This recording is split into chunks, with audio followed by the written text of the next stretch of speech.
Chers collègues, nous avons le plaisir de recevoir cet après-midi M. Alain Juppé, ministre d'État, ministre des Affaires étrangères et européennes. Merci, Monsieur le Président.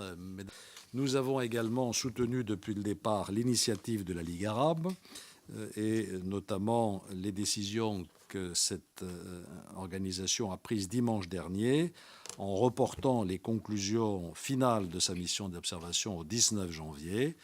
Ce processus nous laisse certes un sentiment de frustration, je l'ai déjà exprimé à plusieurs reprises, car 10 jours en Syrie, même avec la présence des observateurs sur le terrain, ce sont des dizaines de morts supplémentaires, puisque la répression n'a pas cessé et les actes de violence non plus. Malgré nos doutes sur cette mission, qui n'a pas fait cesser la répression, je viens de le dire, nous continuons à soutenir ces efforts de la Ligue arabe, mais nous avons très clairement exprimé nos attentes.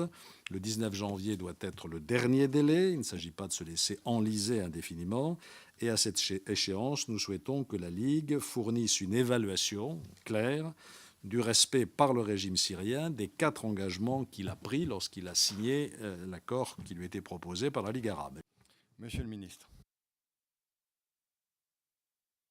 Extrêmement difficile et je ne crois. Après le dernier rapport de l'Agence internationale de l'énergie atomique et la nouvelle provocation que constitue la mise en service du site enterré de Fordo, il nous revient de montrer notre détermination à Téhéran et aux autres capitales de la région, ne serait-ce que pour prévenir une option militaire qui ne pourrait avoir que des conséquences cataclysmiques. C'est le sens des propositions faites par le président de la République à nos partenaires américains et européens. Je pense que le Conseil européen des affaires étrangères sera en mesure de prendre des actions très fermes d'ici, non pas le 30, mais le 23 janvier, notamment dans les domaines financiers et stratégiques.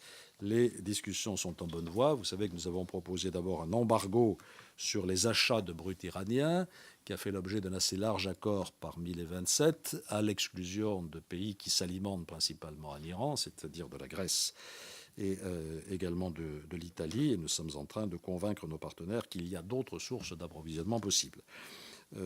L'autre volet de ces sanctions, ce sont des sanctions financières par le gel des avoirs de la Banque centrale qui peut être extrêmement efficace. Là encore, il y a quelques réticences de ceux qui font beaucoup d'affaires avec l'Iran et donc nous y travaillons.